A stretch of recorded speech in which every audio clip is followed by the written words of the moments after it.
Monsieur le Président de la Ligue, Madame la Présidente, Monsieur le Président d'honneur, Mesdames et Messieurs les élus, Mesdames et Messieurs des associations, les salariés, les bénévoles, les patients, peut-être, il y en a aujourd'hui.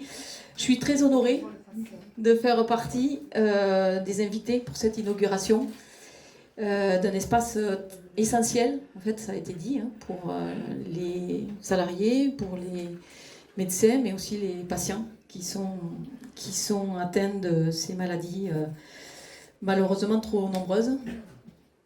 C'est un symbole d'engagement de votre part, de solidarité, d'espoir pour toutes celles et ceux qui sont touchés de près ou de loin par la maladie, notamment parce que l'une de vos préoccupations premières est la prévention et quel est le parent pauvre de notre politique de santé. Comment notre pays peut-il minorer la prévention alors qu'elle est la base pour éviter la maladie ? La prévention doit prendre urgemment la place qui aurait dû être la sienne, celle de pilier de notre politique de santé. Alors que notre pays multiplie les facteurs de risque à même de favoriser l'apparition de cancers avec 22% de la population française âgés de plus de 15 ans qui fument quotidiennement et une consommation moyenne de 10,4 litres d'alcool par habitant chaque année, le nombre de cas ne cesse d'augmenter d'année en année depuis 30 ans.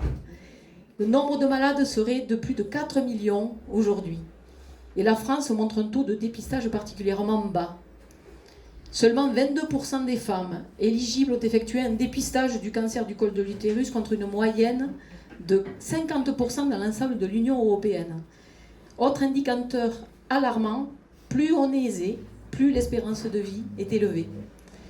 Sur la période 2020-2024, l'écart d'espérance de vie à la naissance entre les 5% les plus modestes et les 5% les plus aisés est de 9 ans chez les femmes et de 13 ans chez les hommes.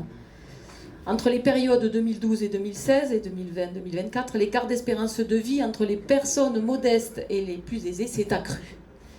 Preuve que notre pays, s'il fallait encore le prouver, n'est pas égalitaire. C'est ainsi que repose sur des associations comme la vôtre une mission immense. La Cour des comptes, d'ailleurs, a également fustigé ces fortes inégalités sociales, mais également territoriales, qui traduisent l'insuffisance de l'efficacité des politiques menées jusqu'ici. La Cour rappelle également qu'elle a émis un certain nombre de recommandations dont aucune n'a été suivie en matière de lutte contre les consommations nocives d'alcool et qu'elles n'ont été partiellement suivies sur la question de la composition de notre alimentation. Sur ce sujet de l'alimentation, les citoyens sont parfois les premiers à être mobilisés. Ainsi, la première version de la pétition contre un insecticide, l'acétamipride, vous avez certainement entendu parler, c'est la famille des néonicotinoïdes, en juillet 2025 avait recueilli plus de 2 millions de signatures. Un record absolu pour une pétition. C'était juste après le vote de la loi du plomb à l'Assemblée nationale. La deuxième version de cette pétition, mise récemment en ligne sur le site de l'Assemblée nationale, recueille déjà plus de 400 000 signatures. Les causes environnementales sont dénoncées par des milliers de scientifiques et médecins et parfois actées par des décisions de justice. La maladie est le prix à payer pour une politique agricole qui favorise les multinationales et détruit le métier de paysanne et de paysans. Pourtant, ces paysans et ces paysannes sont celles et ceux qui pratiquent l'agroécologie, protègent le sol et l'eau. Il est nécessaire politiquement de défendre une bifurcation du monde agricole vers ces pratiques soutenables sur le plan environnemental et pour notre santé.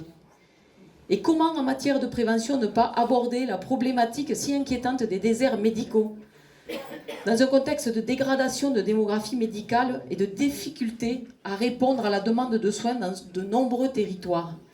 En cela, les infirmières et infirmiers du réseau Azalée en réduisent les effets. Il s'agit d'un programme de coopération entre médecins généralistes et infirmiers centré sur le suivi des patients atteints de maladies chroniques comme le cancer et sur la prévention. La proximité de ces infirmiers et infirmières avec les patients et leur capacité à créer du lien sont des atouts précieux pour renforcer notre système de santé.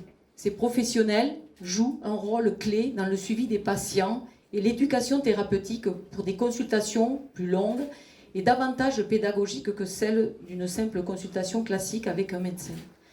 Le coût estimé des économies réalisées grâce aux activités d'Azalée s'élèverait à plus de 3 milliards d'euros par an pour la sécurité sociale, pour un coût de fonctionnement de seulement 102 millions d'euros par an.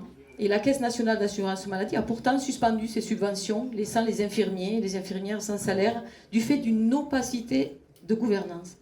Cette cessation de paiement est une catastrophe et représente une absolue incompréhension au regard d'un système de santé saturé. Au regard de l'ensemble de ces constats, l'enjeu d'une santé accessible et de qualité pour toutes et tous est évidence. Des lieux comme celui-ci, où nous nous retrouvons aujourd'hui, sont essentiels. Ils incarnent également la proximité, l'écoute et l'accompagnement. C'est ainsi que je tenais à être présente pour cette inauguration. Ce lieu rappelle que face à la maladie, personne ne doit rester seul. Bravo à toutes et tous pour votre implication face à un impératif majeur dans notre population, la santé. Merci à toutes et tous.